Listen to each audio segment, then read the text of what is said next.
Next up, we've got Rich Bard. Rich Bard fished off Washington and Alaska for 35 years, mostly trolling for salmon. Later on, he did some long lining for halibut, and he now makes his living as a delivery captain, moving boats around on various oceans, which is an okay job since he can often run a hand line off the stern and sometimes catch a fish. Welcome, Rich Bard.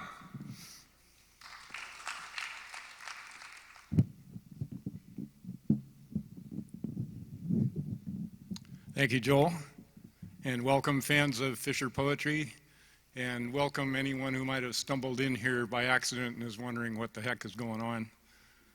That's supposed to be a joke, but 21 years ago when this thing started, it was all at the Wet Dog Bar.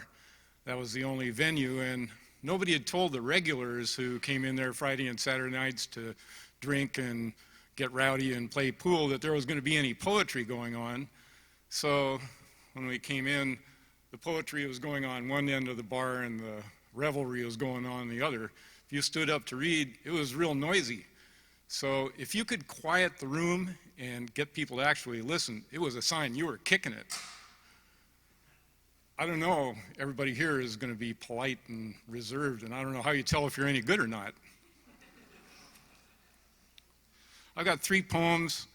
They're serious poems this year, which is uncharacteristic for me, but the compensation is they may be serious, but they're short. Since they're short, I'm going to spend a little time setting the scene for the first one. If Joel was accurate in his introduction of me, which would be no surprise since he was reading from a note I gave him, I did fish trolling for almost 30 years, and then I quit. And I did pretty well for a few years, but then I had a major backslide and got involved in this halibut quota in area 4B in Alaska. And 4B is basically the end of the Aleutian Island chain. The last 2/3 of it goes all the way out to Attu or whatever other little island maybe past that I don't know about. It's, as you can imagine, it's way the hell and gone from anything. It's a long ways from the markets where you can get a good price for your fish. It's a long way from any creature comforts unless you count the VFW in Adak, Alaska, Adak, where you can get a whiskey and something that resembles a hamburger.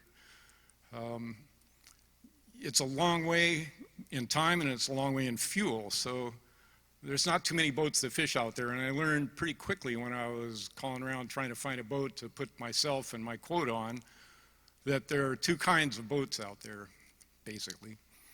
There's the highliners with newer boats with a subset of those beautiful old Alaska wooden halibut schooners with the aft house that people are doing so well at. They can afford to replace all the planks and frames in them every year that they need to.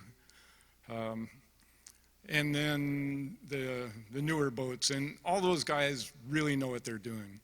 They've got the grounds wired, they've been out there for generations, they've got a top-notch crew, they've got fine equipment, and they zoom out there and catch their quota and zoom back, and they didn't need me. The other part of the fishery out there comprises a bunch of boats that range from pretty good to, let's use the word, sketchy. You know, upkeep's not right at the top of the list all the time. You're kind of scrounging before the season to put things together. Safety is lip service or better, let's hope a lot better. The crews are pretty rough.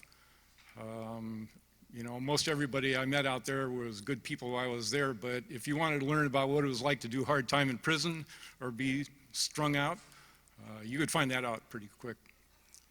So I approach fisheries with sort of an eye to what's around me, and I've learned to have respect for the life that's around me. You could use that 4-letter word environmentalist on me, it wouldn't bother me at all. But out there's a range of environmentalism. I think every fisherman is an environmentalist because he realizes that if he doesn't protect the resources, he's not going to have a job. But then you extend that past the species you're after to all the animals and the birds and the fish and the mammals that are around there, that's more of a stretch. And if you're struggling to make boat payments and pay your crew and make up for lost gear and pay your owner, if you're leasing the boat, it might go kind of by the wayside sometimes. There's not a whole lot of separating your recyclables with the cans and bottles here and the composting here and the tea bags with a string on them here and a tea bag with the no string over in this bin. So this poem's about my effort to try to expand that view a little bit if it didn't hurt financially. It's called The King of No Dead Birds. You're on the midnight wheel watch. You make this simple move.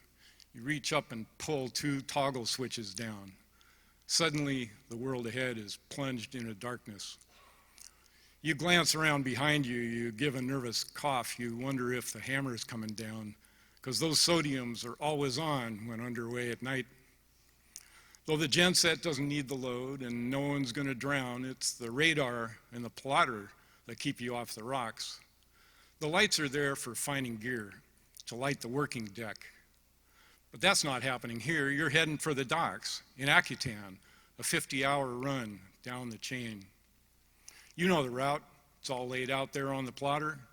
And you know what's going to happen in 3 miles as you maintain this course, which takes you past an offshore reef where seabird flocks in countless numbers raft through the night. You're all too well acquainted with the sense of needless grief when they all rise up, freaked out by the lights, and circle frantically around. The fulmar is fluttering wildly, murres and auklets arcing past in erratic flights, the puffins streaking by just like out-of-control rockets. And throughout, the thumps as blinded birds hit the rigging.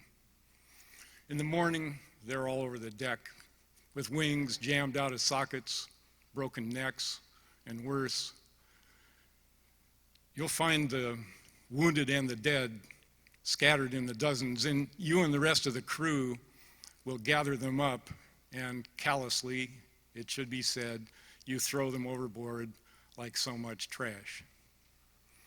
Now, you're hardly a vegan. You understand life is rough. The killing's part of the things we do to earn our share of cash. But killing fish is one thing, and this is simply wrong. And so you've resolved it won't happen while you're on watch. Skipper might get it, he might not. You might be asked to move it along to some other boat, but for now that's just speculation. For now, you're more than content to be the king of no dead birds.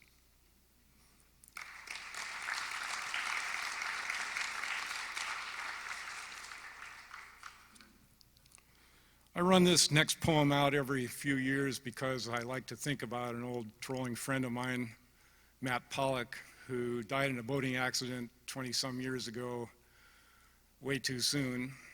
And I know there's other folks that come to this gathering that knew him and would like to think about him, so this is for Matt. The fleet strung out along the 100-fathom curve, shut down and drifting for the night. The boats roll wildly on a choppy, windswept sea, mast lights arcing on the horizon. I gaze out at the lights before I go to sleep. It's comforting to know there's friends out there. Companionship is vital in a world so cold and deep, but now there's one less light on the horizon. And damn, it was a bright one, Matt. You made the radio shine. You had your raft of stories that you'd tell to fill spare slow time. Your philosophic attitude was always there at hand for friends to whom the struggle could seem more than we could stand. Your ready wit, your curious mind, your conscientious view of what we're doing to our world and what we ought to do. Boy, howdy, Matt, the radio seems empty without you. I know your spirit's still around and won't fade easily. I know you'll live on in our hearts and minds.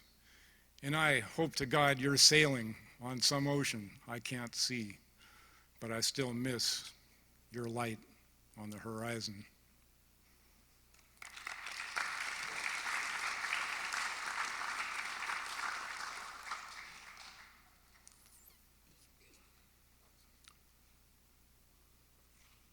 Somebody asked me last month how many of the presenters that come here I thought were still actively fishing, and I said, well, I can't even really guess. I know a lot of folks that are, and I know some that aren't. But the thing about fishing is it gets so far down into your skin, you can write a poem about something that happened to you and read it years later or a week later, and you can't tell the difference, really. It's vivid for the folks that come here and can really recreate what happened to them. This poem's about what it's like to stop fishing. It's called No Spring for the Fisherman. April coming strong, the long winter is over. It's like someone pulled off the coffin lid. Soon you'll be outdoors barefoot in the clover, pulling out your backpack, hiking off the grid, free to make love without 3 quilts and a blanket. Dance around the yard your domestic Serengeti. Take your music outside and really crank it. Grab the mountain bike and ride till you're sweaty. It's time for joy and rebirth now we've got to spring. Time for thawing out your inward spiraled soul. But hold on, you've forgotten one small thing. In 3 weeks the season starts and you are in a hole. All that boat work you put off since tying up last fall, no May Day party for you. Best get your ass in gear. You'll have to go in overdrive to take care of it all in time to make the starting gate. Oh man, it's almost here. Get that oil change done, tune up and run the rack, clean the bilge and paint the deck, change the trolling wire, new bulbs in the running lights, chip rust off the stack, freak out because your license is about to expire. Haul out and paint the hull, check the zincs and shaft, check the through hulls, check the bearing, check the Gertie mounts, test the radar, test the EPIRB, certify the raft, check the hydro system, check your bank account. Whoa, it's empty. Guess that's it. All you can afford must be time to go. Maybe you can get ice and groceries on credit, then pull the lines aboard, head out for the grounds and make that sacrifice of all the fun you could have had in spring and summer if you didn't have to work for months until the fall and the rains return. Yeah, it is a bummer, but no one forced you in this life. It was your call. Let's time travel forward 20 years or so. Your life's taken a major turn as you've decided to try a different job. You've given up the show, sold out after family and fishing collided. With young kids at home, those 5 months away you'd never see again, not time you could borrow and pay back in the autumn. Each lost summer day was gone for good, would never replay tomorrow. And so you made the change, found work close to home, the springs and summers filled with family fun.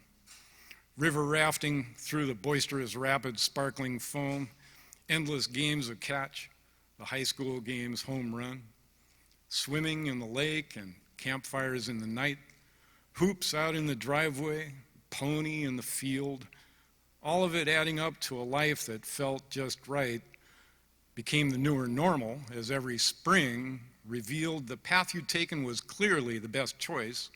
Comparison was foolish. The differences were vast. Nothing to be gained in ever giving voice to doubts about those things you'd left in the past, like, for instance, the sharp anticipation sailing into the seas unknown, each trip a grand adventure, a challenge to be met. Win or lose, it's all on you and your crew alone, and when you win, the self-regard's as good as it can get. The brilliant starry nights offshore, far from city light. Air so fresh and clear it's a pleasure to inhale. That first king of the season flashing silver bright.